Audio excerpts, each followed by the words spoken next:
Hi dear friends, welcome to chalk board stories. അപ്പം നമ്മുടെ ഇന്നത്തെ ചാപ്റ്റർ പുതിയ SCERT ടെക്സ്റ്റ് ബുക്കിൻ്റെ 7ാം ക്ലാസ്സിലെ 4ാമത്തെ ചാപ്റ്ററാണ് പ്രകാശം പതിക്കുമ്പോൾ എന്നുള്ളത്. എന്ത് ചെയ്യുക, നിങ്ങൾ ഈ ഒരു ചാപ്റ്ററും ഇത് കഴിഞ്ഞ് നമുക്ക് പഠിക്കേണ്ടത് 9ാം ക്ലാസ്സിൽ, ഇതിൻ്റെ കണ്ടിന്യൂഷൻ ആയിട്ട് വരുന്നത് 9ാം ക്ലാസ്സിലെ ഫിസിക്സിലെ 1ാമത്തെ ചാപ്റ്ററാണ് പ്രകാശത്തിൻ്റെ അപവർത്തനം.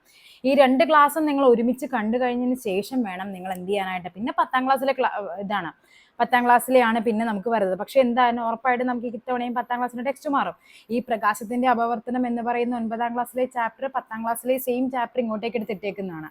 അപ്പൊ എന്ത് ചെയ്യും, ഇത്തവണത്തെ ടെക്സ്റ്റ് മാറുമ്പോഴേക്കും അതെല്ലാം മാറിയിട്ടുണ്ടാകും. അപ്പൊ നമുക്ക് അത് വരുമ്പോഴേക്കും പുതിയ ടെക്സ്റ്റ് എന്തായാലും വരും. അപ്പൊ നമുക്ക് ആ ചാപ്റ്റേഴ്സ് പഠിക്കാം. അപ്പൊ ഇത് പഠിച്ചു കഴിഞ്ഞിട്ട് നിങ്ങൾ എന്ത് ചെയ്യുക, പ്രകാശം എന്ന് പറയുന്ന നമ്മുടെ മോക്ക് ടെസ്റ്റ് സീരീസിലെ ഫിസിക്സിൽ എടുത്ത് LPUP ഫിസിക്സ് എന്ന് പറഞ്ഞ് എടുത്തു കഴിഞ്ഞാൽ അതിൽ ഈ പ്രകാശം എന്ന് പറയുന്നതിന്റെ 1, 2, 3, 4 മോക്ക് ടെസ്റ്റ് കിടപ്പുണ്ട്. അതിൽ 1ഉം 2ഉം നിങ്ങൾ ചെയ്താൽ മതിയാകും. അത്രയും ചെയ്ത് നോക്കുമ്പോൾ നിങ്ങൾക്ക് അത്യാവശ്യം ഇതുമായിട്ട് ബന്ധപ്പെട്ട് ചോദിച്ചിരിക്കുന്ന ക്വസ്റ്റ്യൻസും ഒക്കെ ഉണ്ടാകും. ഞാൻ 7ഉം 9ാം ക്ലാസ്സിന്റെയും പ്രകാശവുമായി ബന്ധപ്പെട്ട ചാപ്റ്റേഴ്സ് കഴിഞ്ഞിട്ട് ഞാൻ ആ മോക്ക് ടെസ്റ്റിന്റെ ലിങ്ക് നിങ്ങൾക്ക് കമന്റിൽ ഇട്ട് തരാം. ഓക്കെ, അപ്പൊ നമ്മുടെ ഇന്നത്തെ ചാപ്റ്റർ എന്താണ്? പ്രകാശം പതിക്കുമ്പോൾ. ഓക്കെ, അപ്പൊ എന്താണ് ഇവിടെ പറഞ്ഞിരിക്കുന്നത്? ഒരു മുത്തശ്ശി കിടന്നുറങ്ങുവാണ് അല്ലെ. അപ്പൊ എന്താ മുത്തശ്ശി പറയാണ്, എന്താണ് കർട്ടൻ നീക്കിയിടാനായിട്ട്. അപ്പൊ കുഞ്ഞു ആലോചിക്കുവാണ്, അവിടെ ജനലടഞ്ഞു കിടക്കുകയാണ്, പക്ഷേ എന്തുകൊണ്ടാണ് ആ വെയിൽ എന്നിട്ടും ഉള്ളിലേക്ക് വരുന്നതെന്നാണ് കുഞ്ഞു ആലോചിക്കുന്നത്. അപ്പൊ അതിനെ പറ്റിയാണ് നമുക്ക് ഈ ചാപ്റ്ററിൽ അതുമായിട്ട് ബന്ധപ്പെട്ട കാര്യങ്ങളൊക്കെയാണ് നമുക്ക് പഠിക്കാനുള്ളത്. അപ്പൊ നമുക്കറിയാം പ്രകാശം എന്താണ്, കടത്തിവിടുന്നവയുണ്ട്, ഭാഗികമായി കടത്തിവിടുന്നവയുണ്ട്, പ്രകാശം ഒട്ടും കടത്തിവിടാത്തതൊക്കെ ഉണ്ട്. അതാണ് നമുക്ക് ആദ്യമായിട്ട് ഈ ചാപ്റ്ററിൽ പഠിക്കാനുള്ളത്. സുതാര്യ വസ്തു, അതാര്യ വസ്തു, അർദ്ധതാര്യ വസ്തു. എന്താണ്? പ്രകാശം നന്നായി കടത്തിവിടുന്ന വസ്തുക്കളെ പറയുന്ന പേരാണ് സുതാര്യം അല്ലെ. എന്താണത്? Transparent objects. ഒരു ഗ്ലാസ് ഒക്കെ എടുത്തു കഴിഞ്ഞാൽ നന്നായിട്ട് വെട്ടമകത്തേക്ക് കയറും അല്ലെ. നമ്മുടെ ജനല്, നമ്മളൊരു മരപ്പാളിയാണ് ജനലായിട്ട് വെക്കുന്നതെങ്കിലോ വെട്ടമകത്തേക്ക് കയറില്ല. പക്ഷേ ആ മരപ്പാളിക്ക് പകരം നമ്മളൊരു ചില്ലാണ് വെക്കുന്നെങ്കിൽ എന്താണ്, വെള്ളം ലൈറ്റ് അകത്തേക്ക് കയറുന്നുണ്ട്. അപ്പൊ എന്താണ്, ഇപ്പൊ ഗ്ലാസ് എന്നൊക്കെ പറയുന്നത് ഒരു ട്രാൻസ്പെറന്റ് ഒബ്ജക്റ്റ് ആണ്. അതിന്റെ മലയാളമാണ് സുതാര്യം. ഇനി പ്രകാശം ഭാഗികമായി കടത്തിവിടുന്നവയാണ് അർദ്ധതാര്യ വസ്തുക്കൾ അഥവാ ട്രാൻസ്കുലന്റ് ഒബ്ജക്റ്റ് എന്ന് പറയുന്നത്. ഇപ്പൊ നമ്മളൊരു പേപ്പർ എടുത്തിട്ട് നമ്മൾ ഇങ്ങനെ പിടിച്ചു നോക്കിയാൽ ചിലപ്പോൾ വെട്ടം വന്നോന്നില്ല, പക്ഷെ പേപ്പർ നന്നായിട്ടൊന്ന് എണ്ണ തേച്ച് നോക്കിക്കേ. അപ്പൊ എന്താ, പ്രകാശം ഭാഗികമായിട്ട് കടന്നു വരും. അപ്പൊ അങ്ങനെയുള്ള വസ്തുക്കളെയാണ് അർദ്ധതാര്യം അഥവാ ട്രാൻസ്കുലന്റ് ഒബ്ജക്റ്റ് എന്ന് പറയുന്നത്. പ്രകാശം കടത്തിവിടാത്ത വസ്തുക്കളുണ്ട്, അവയെ പറയുന്ന പേരാണ് അതാര്യം അഥവാ ഒപ്പേക്ക് ഒബ്ജക്ട്സ്. അതാര്യ വസ്തുക്കൾ, പ്രകാശം കടത്തിവിടുന്നവയെ സുതാര്യമെന്നും കടത്തിവിടാത്തവയെ അതാര്യമെന്നും ഭാഗികമായി കടത്തിവിടുന്നവയെ അർദ്ധതാര്യം എന്ന് പറയുന്നു. ഇവിടെ പഠിക്കാനുള്ളത് അത്രയും കാര്യങ്ങളാണ്. പഠിക്കാനുള്ള കാര്യങ്ങൾ മാത്രമേ നമുക്ക് പറഞ്ഞു പോകാം. കാര്യം ഇത് 7ാം ക്ലാസ്സിലെ ചാപ്റ്റർ ആണെങ്കിൽ പോലും വലിയ ഡീറ്റെയിൽ ആയിട്ട് പഠിക്കാനില്ല, ലാസ്റ്റിലേക്ക് വരുമ്പോൾ മാത്രമാണ് ഉള്ളത്. ഓക്കെ, ഇനിയിപ്പോ ജസ്റ്റ് ഈ അധിക വായനയ്ക്കെന്ന് എന്ന് പറഞ്ഞ് തന്നിരിക്കുന്ന സാധനങ്ങൾ നിങ്ങൾ വായിക്കാതെ പോകരുതേ. കാര്യം എപ്പോഴും അതിൽ നിന്നായിരിക്കും ചിലപ്പോൾ ക്വസ്റ്റ്യൻ കയറി വരുന്നത്. ജസ്റ്റ് ഒന്ന് വായിച്ചു വിട്ടേക്ക്. അദൃശ്യനായ മനുഷ്യൻ, ഇംഗ്ലീഷ് സാഹിത്യകാരനായ HG വെൽസിന്റെ പ്രശസ്തമായ സാങ്കല്പിക നോവലാണ് ദ ഇൻവിസിബിൾ മാൻ. വേണേ ചോദിക്കാൻ, ദ ഇൻവിസിബിൾ മാൻ എന്ന കൃതി ആരുടേതാണ്? HG Wells. നമുക്കവിടെ വലിയ ഇമ്പോർട്ടൻസ് ഇല്ലെങ്കിൽ പോലും PSC ആണ്, പറയാൻ പറ്റില്ല. നോവലിലെ കഥാപാത്രമാണ് ശാസ്ത്രജ്ഞനായ ഗ്രിഫിൻ. താൻ നടത്തിയ പരീക്ഷണങ്ങളുടെ ഫലമായി ഗ്രിഫിന്റെ ശരീരം സുതാര്യമായി മാറുന്നു. സുതാര്യം എന്ന് പറയുമ്പോൾ എന്താണ്, അത് ലൈറ്റിനെ കടത്തിവിടും. അപ്പൊ എന്താണ്, നമുക്കത് ഇല്ലാത്തതായിട്ട് തോന്നും അല്ലെ. ഇങ്ങനെ അദൃശ്യനായി മാറിയ ഗ്രിഫിന്റെ ജീവിതത്തിൽ നടക്കുന്ന കാര്യങ്ങളാണ് ഈ നോവലിൽ പ്രതിപാദിക്കുന്നത്. അപ്പൊ എന്തൊക്കെയാണ്? ദ ഇൻവിസിബിൾ മാൻ HG വെൽസിന്റെ ആണ്. ഇനിയാണ് തിരിച്ചു വരുന്ന പ്രകാശം. അപ്പൊ നമുക്കറിയാം ഒരു ഗ്ലാസ്സിലേക്ക്, ഇത് കണ്ട, ഒരു ടോർച്ച് ഒരു ഗ്ലാസ്സിലേക്ക്, കണ്ണാടിയിലേക്ക് അടിച്ചപ്പോഴേക്കും നമുക്ക് എന്താണ്, സ്ക്രീനിൽ ആ ഇമേജ് നമുക്കവിടെ വരുന്നുണ്ട്. അതെന്തുകൊണ്ടായിരിക്കാം? പ്രകാശത്തിന് പ്രതിഫലിക്കാനുള്ള കഴിവുണ്ട്. പിന്നെ നമ്മൾ ചെയ്യുന്നതാണ്, പണ്ട് കാലങ്ങളിലൊക്കെ സ്കൂളുകളിലൊക്കെ ചെയ്യുന്നുണ്ടാവും. ഈ ചോറ്റുപാത്രവും അതേപോലെ തന്നെ നമ്മുടെ സ്റ്റീൽ പ്ലേറ്റ് ഒക്കെ എന്ത് ചെയ്യും, വെട്ടത്തിലേക്ക് ഭക്ഷണം കഴിക്കാനൊക്കെ ഇരിക്കുമ്പോഴേക്കും സൂര്യപ്രകാശം കാണിച്ച് എന്ത് ചെയ്യും, ഓരോരുത്തരുടെ മുഖത്തേക്കൊക്കെ നമ്മൾ അടിക്കില്ലായിരുന്നോ? അതൊക്കെ എന്താണ്, അതായത് നല്ല മിനുസമുള്ള പ്രതലമാണ് എങ്കിൽ അവിടെ എന്ത് സംഭവിക്കുന്നുണ്ട്? പ്രകാശം പ്രതിഫലിക്കുന്നുണ്ട്. ഓക്കെ, ഇനിയാണ് പറയുന്നത് എന്താണ് പ്രകാശത്തിന്റെ പ്രതിപതനം, റിഫ്ലക്ഷൻ. പ്രകാശം വസ്തുക്കളിൽ തട്ടി തിരിച്ചു വരുന്നതിനെയാണ് പ്രകാശത്തിന്റെ പ്രതിപതനം എന്ന് പറയുന്നത്. ഓക്കെ, കണ്ടോ, മുഖം നോക്കുന്ന കണ്ണാടിയിലും സാൻഡ് പേപ്പറിലും പ്രകാശം പതിക്കുമ്പോൾ എന്താണ് സംഭവിക്കുന്നത്? മുഖം നോക്കുന്ന കണ്ണാടി എന്ന് പറയുന്നത് എന്താണ്, അത് നല്ല സോഫ്റ്റ് അല്ലെ, നല്ല എന്താണ്, ചീകി മിനുക്കി നല്ല മിനുസമായ പ്രതലമാണ്.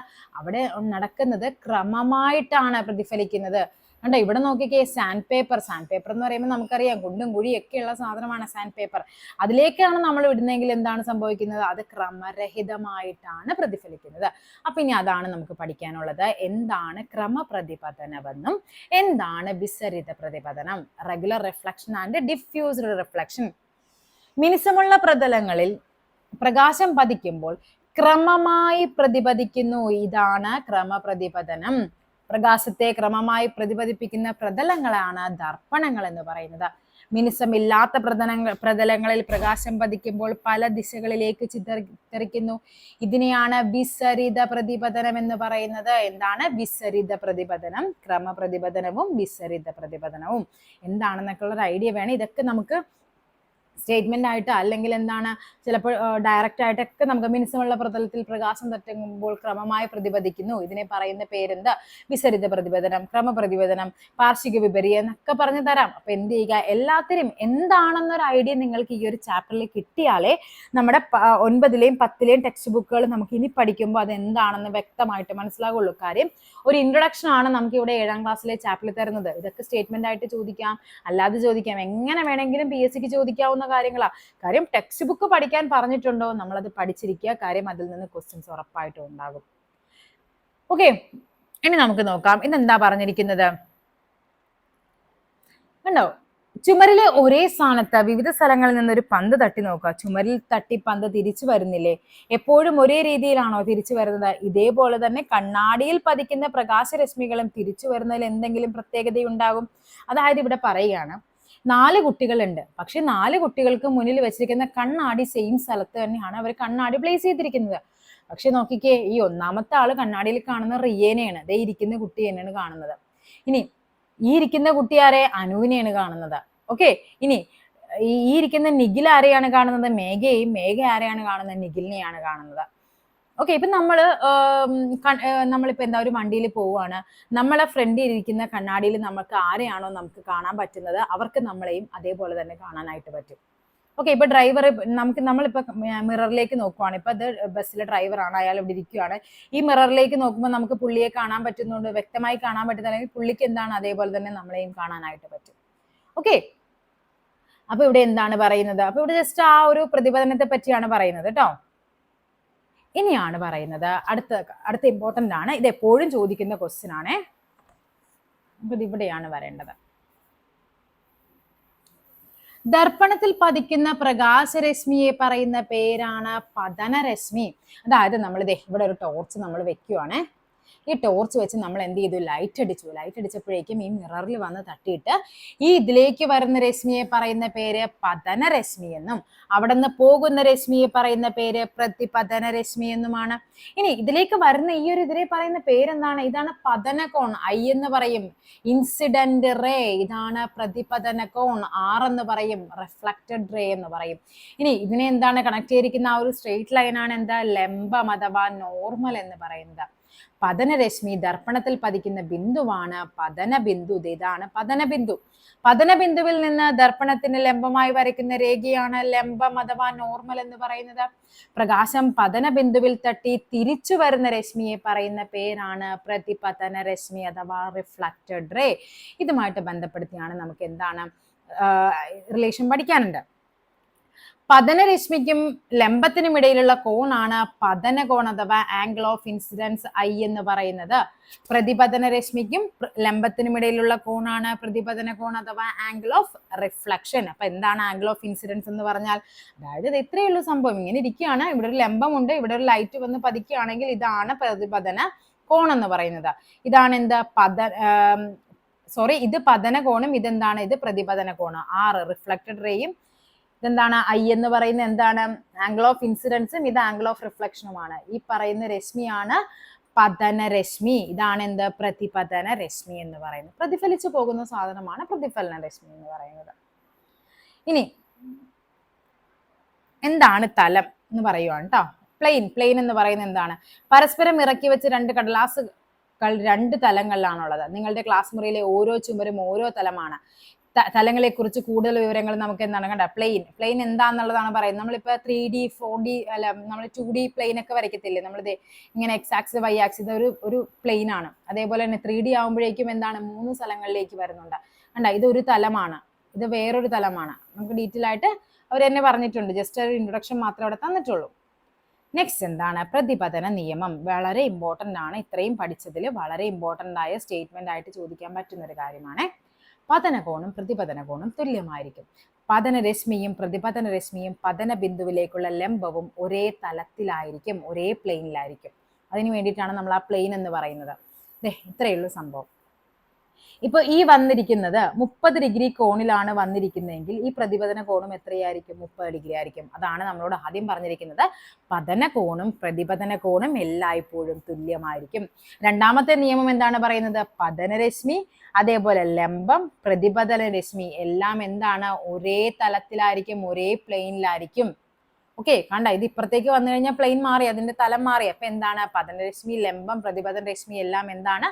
ഒരേ തലത്തിലായിരിക്കും. അതേപോലത്തെ പതനകോണും പ്രതിപതന കോണും തുല്യമായിരിക്കും. നെക്സ്റ്റ് ആണ് പ്രകാശവും കാഴ്ചയും.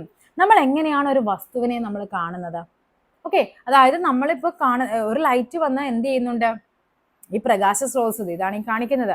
ഈ പ്രകാശം വന്ന് ഈ പുസ്തകത്തിൽ വന്ന് തട്ടി ആ ലൈറ്റ് തിരിച്ച് നമ്മുടെ കണ്ണിലേക്ക് വരുമ്പോഴാണ് നമ്മൾ ആ വസ്തുവിനെ എന്ത് ചെയ്യുന്നത്? കാണുന്നത്, അല്ലെ? അതാണ് ഈ പറയാൻ വേണ്ടി പോകുന്നത്. നോക്കിക്കേ, ഏതെങ്കിലും ഒരു പ്രകാശ സ്രോതസ്സിൽ നിന്ന് വരുന്ന പ്രകാശം വസ്തുക്കളിൽ തട്ടി പ്രതിപതിച്ച് നമ്മുടെ കണ്ണിലെത്തുമ്പോഴാണ് നാം ആ വസ്തുവിനെ കാണുന്നത്. അപ്പൊ എന്താണ്? ഏതെങ്കിലും ഒരു പ്രകാശ സ്രോതസ്സിൽ നിന്ന് വരുന്ന പ്രകാശം ആ വസ്തുക്കളിൽ തട്ടി നമ്മുടെ കണ്ണിലേക്ക് എത്തണം. എന്നാൽ പ്രകാശ സ്രോതസ്സുകളെ കാണുന്നത് അവയിൽ നിന്നുള്ള പ്രകാശം നേരിട്ട് നമ്മുടെ കണ്ണിലേക്ക് എത്തുമ്പോഴാണ്. അപ്പൊ അതും അറിഞ്ഞിരിക്കണം. നമ്മൾ നേരത്തെ പറഞ്ഞ എന്താണ്? ഇത് ഇവിടെ നിന്ന് ഇവിടെ തട്ടി ഇവിടെ നിന്ന് നേരെ നമ്മുടെ കണ്ണിലേക്ക് വന്നു. പക്ഷെ ഇവിടെ നിന്ന് എന്താണ്? ഇവിടുന്ന് നേരെ പ്രകാശം നേരെ നമ്മുടെ കണ്ണിലേക്കാണ് വരുന്നത്. നെക്സ്റ്റ് എന്താ പറഞ്ഞിരിക്കുന്നത് നോക്കിക്കേ, സമതല ദർപ്പണവും പ്രതിബിംബവും. പ്രകാശം പ്രതിപതിച്ച് നമ്മുടെ കണ്ണിലെത്തുമ്പോഴാണ് നാം വസ്തുക്കളെ കാണുന്നത്. നമ്മുടെ മുഖത്ത് തട്ടി പ്രതിപതിക്കുന്ന പ്രകാശം നമ്മുടെ കണ്ണിലേക്ക് എത്തുന്നുണ്ടോ? മുഖം കാണാൻ വേണ്ടി നാം ഉപയോഗിക്കുന്ന ഉപകരണമാണ് എന്ത്? ദർപ്പണം അഥവാ മിറർ എന്ന് പറയുന്നത്. കണ്ടോ, അതായത് സൂര്യനിൽ നിന്ന് പ്രകാശം എവിടെ വരും? നമ്മുടെ മുഖത്ത് വരും. നമ്മുടെ മുഖത്ത് തട്ടി അത് കണ്ണാടി പോകും. ആ കണ്ണാടിയിൽ നിന്ന് തിരിച്ചു തട്ടി നമ്മുടെ കണ്ണിൽ വരുമ്പോഴാണ് നമ്മുടെ മുഖം നമ്മൾ കണ്ണാടിയിൽ കാണുന്നത്. അല്ലാതെ നമ്മുടെ സൂര്യപ്രകാശത്തേക്ക് ഇറങ്ങി നിന്ന് പെട്ടെന്ന് നമ്മുടെ എന്താണ് സൂര്യന്റെ പ്രകാശം നമ്മുടെ കണ്ണിൽ തട്ടി അത് തിരിച്ച് വീണ്ടും നമ്മുടെ കണ്ണിലേക്ക് നമുക്ക് നമ്മുടെ ഫേസ് അല്ലാണ്ട് കാണാൻ പറ്റൂ. അത് എവിടെയെങ്കിലും തട്ടി പ്രതിഫലിച്ച് നമ്മുടെ മുഖത്തേക്ക് വന്നാൽ മാത്രമേ നമുക്ക് ആ വസ്തുവിനെ കാണാനായിട്ട് പറ്റുള്ളൂ. ഓക്കെ, നെക്സ്റ്റ് ആണ് ഏറ്റവും ഇമ്പോർട്ടൻ്റ് ആയ ഒരു പോയിന്റ് ആണ് പാർശ്വിക വിപര്യം. നിങ്ങളിത് പഠിച്ചു വെക്കണേ. Lateral inversion. എന്താണ് ലാറ്ററൽ ഇൻവേർഷൻ എന്ന് പറയുന്നത്? സമതല ദർപ്പണത്തിൽ വസ്തുവിന്റെ വലതുഭാഗം പ്രതിബിംബത്തിന്റെ ഇടതുഭാഗമായും വസ്തുവിന്റെ ഇടതുഭാഗം പ്രതിബിംബത്തിന്റെ വലതുഭാഗമായി കാണപ്പെടുന്നു. ഈ പ്രതിഭാസമാണ് പാർശ്വിക വിപര്യം. ക്വസ്റ്റ്യൻ ചോദിക്കുന്നത് ഇങ്ങനെയായിരിക്കും: നമ്മുടെ മുന്നിലൂടെ പോകുന്ന ആംബുലൻസ് തലതിരിച്ച് എഴുതിയിരുന്നാലും നമ്മളത് മിററിൽ കാണുമ്പോൾ യഥാർത്ഥമായിട്ടാണ് കാണുന്നത്. അതിന് കാരണമായ പ്രതിഭാസം എന്റെ പേരെന്ത്? ചിലപ്പോൾ എന്താണ് അതിനെ അപവർത്തനമെന്നും പൂർണ്ണാന്തര പ്രതിഫലനം എന്നൊക്കെ പറഞ്ഞു തരും. എന്താണത്? പാർശ്വിക വിപര്യമാണ്. അതായത് വലത് ഇടതായിട്ടും ഇടത് വലതായിട്ടും കാണുന്നത്, അല്ലെ? നമ്മൾ മിററിൽ നോക്കുമ്പോൾ നമ്മൾ തിരിഞ്ഞു മറിഞ്ഞല്ലേ കാണും. നമ്മുടെ വലത് കൈ പൊക്കുമ്പോൾ മിററിൽ ഇടത് കൈ പൊക്കുന്നതായിട്ടായിരിക്കും നമുക്ക് തോന്നുന്നത്. അപ്പൊ സമതല ദർപ്പണത്തിൽ ഏത് വസ്തുവാണോ അതിന്റെ വലത് ഭാഗം പ്രതിബിംബത്തിന്റെ ഇടത് ഭാഗമായും അതിന്റെ ഇടത് ഭാഗം പ്രതിബിംബത്തിന്റെ വലത് ഭാഗവുമായി കാണപ്പെടുന്നു. ഈ പ്രതിഭാസത്തിന്റെ പേരാണ് പാർശ്വിക വിപര്യം എന്ന് പറയുന്നത്.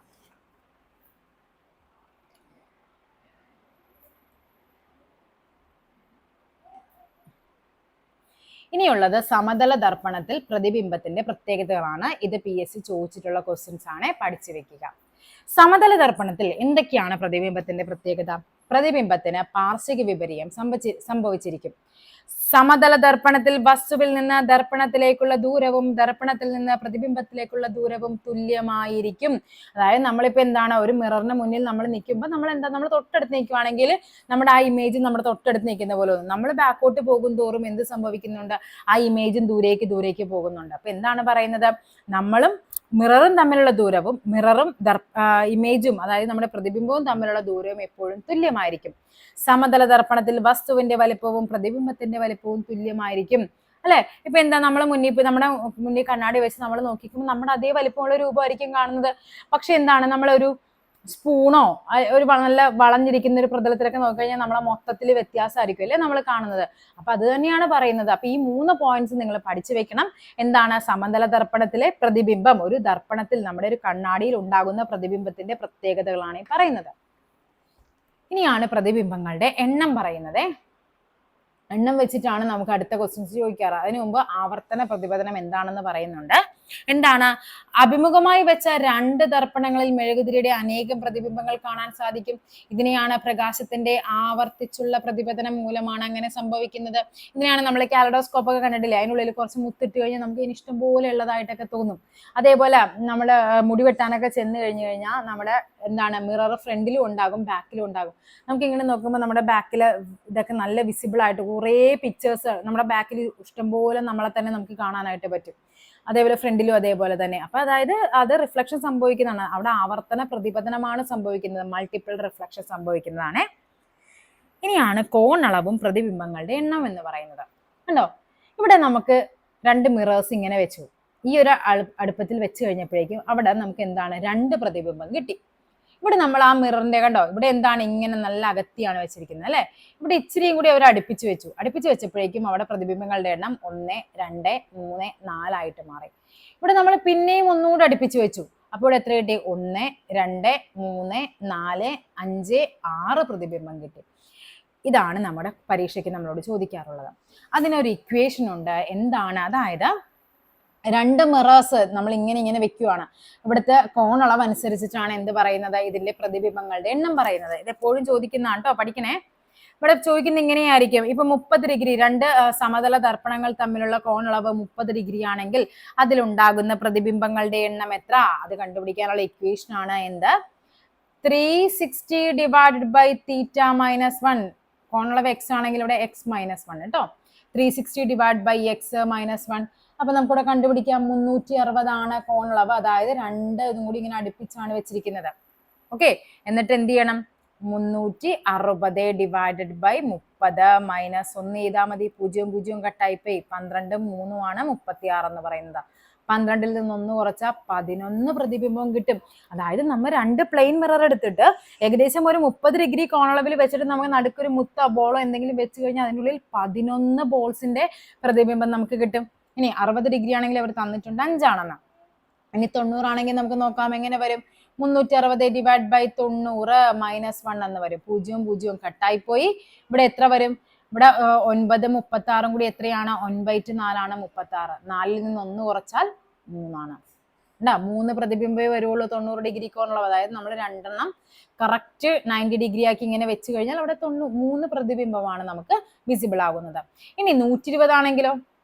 360 ഡിവൈഡ് ബൈ 120 മൈനസ് 1. 0 0 കട്ടായി പോയി. 12 36ൽ എത്ര തവണയാണ്? 3 തവണ. 3 മൈനസ് 1 എന്ന് പറയുന്നത് 2 ആണ്. 120 ഡിഗ്രി കോണളവിലാണ് വെക്കുന്നതെങ്കിൽ 2 പ്രതിബിംബമേ അവിടെ ഉണ്ടാകുകയുള്ളൂ. അപ്പൊ നിങ്ങൾ പഠിക്കേണ്ട ഇക്വേഷൻ 360 ബൈ എക്സ് മൈനസ് 1 എന്നുള്ളതാണ് കോണളവ്. ഇത് റിപ്പീറ്റഡ് ക്വസ്റ്റ്യൻ ആണ്. ഈ തന്നിരിക്കുന്നത് പഠിക്കണം, എപ്പോഴും ചോദിക്കുന്നതാണ്. ചോദിക്കുന്നത് ഇങ്ങനെയായിരിക്കും. അതായത് 2 സമതല ദർപ്പണങ്ങൾ 120 ഡിഗ്രി കോണളവിൽ വെച്ചാൽ ഉണ്ടാകുന്ന പ്രതിബിംബങ്ങളുടെ എണ്ണം എത്ര? അല്ലെങ്കിൽ തിരിച്ചും ചോദിക്കാം. എന്താണ്? 2 സമതല ദർപ്പണങ്ങൾ ഏത് കോണളവിൽ വെച്ചാലാണ് നമുക്ക് 5 പ്രതിബിംബം കിട്ടുന്നത്, അല്ലെങ്കിൽ ഏത് കോണളവിൽ വെച്ചാലാണ് നമുക്ക് 2 പ്രതിബിംബം കിട്ടുന്നത് എന്നുള്ളത്. അപ്പൊ എന്ത് ചെയ്യണം? ഡയറക്റ്റ് ആൻസർ അങ്ങ് സബ്സ്റ്റിറ്റ്യൂട്ട് ചെയ്യുക. ഇത് എക്സ് ആക്കി തന്നെ കൊടുക്കുക, തിരിച്ചും മറിച്ചൊക്കെ ഇട്ട് അങ്ങ് ചെയ്യുക. ഇതൊക്കെ നമ്മൾ മോക്ക് ടെസ്റ്റ് ചെയ്തിട്ടുണ്ട്.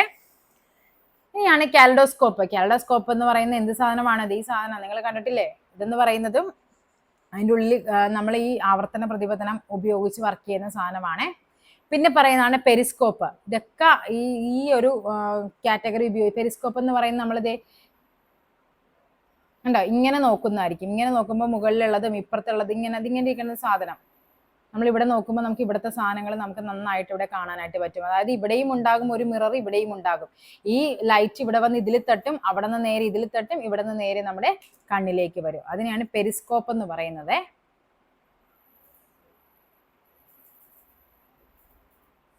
ഉണ്ടോ? ഇതാണ് കണ്ട പെരിസ്കോപ്പ് ഉപയോഗിക്കുന്നത് ശരിക്കും എന്താണ്? ആഴക്കടലിൽ സഞ്ചരിക്കുന്ന മുങ്ങിക്കപ്പലുകളെ നാവികർക്കും യുദ്ധമുഖത്തെ ട്രെഞ്ചിലിരുന്ന് ശത്രുക്കളെ നിരീക്ഷിക്കുന്ന പട്ടാളക്കാർക്കുമാണ് പെരിസ്കോപ്പ് കൂടുതലായിട്ട് ഉപയോഗിക്കുന്നത്.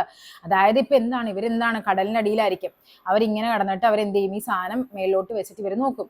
അപ്പൊ എന്താ, ഇവർ ഇത്രയും ഭാഗം മാത്രമേ പുറത്തേക്ക് വരുള്ളൂ. അപ്പൊ ഇവിടുന്ന് ഇവിടേക്ക് എന്താണ് നടക്കുന്നത്, ഇപ്പൊ ഇത് കടലിന്റെ ഇങ്ങനെ സർഫസ് ആണെങ്കിൽ ഇവിടെ നിന്ന് ഇപ്പൊ ഒരു കപ്പൽ വരുവാണെങ്കിൽ അവർക്ക് എന്ത് ചെയ്യാൻ പറ്റും, ഇതിന്റെ അടിയിലാണ് ഇവർ കിടക്കുന്നതെന്ന് വെക്കും, അവർക്ക് ഡയറക്റ്റ് കാണാൻ പറ്റും. അല്ലെങ്കിൽ യുദ്ധം നടക്കുവാണ്, ഇവർ ട്രെഞ്ചിന്റെ ഉള്ളിലാണ്, ട്രെഞ്ച് എന്ന് പറയുമ്പോൾ അറിയാമല്ലോ ഇങ്ങനെ കുഴി കുത്തിച്ചും അതിന്റെ മേളിൽ. അപ്പൊ ഇവരിവിടെ ഇരുന്നിട്ട് ഇയാൾ എന്ത് ചെയ്യും, ഈ സാധനം പെരിസ്കോപ്പ് ഇങ്ങനെ മേളിലേക്ക് വെക്കുമ്പോൾ ഇവിടെ എന്തൊക്കെയാണ് നടക്കുന്നതെന്ന് ഇയാൾക്ക് ഇങ്ങനെ ഇവിടെ ഇരുന്നതിന്, അയാളുടെ തല പുറത്തേക്ക് ഇടാണ്ട് തന്നെ അയാൾക്ക് എന്ത് ചെയ്യാൻ പറ്റും, കാണാനായിട്ട് പറ്റും.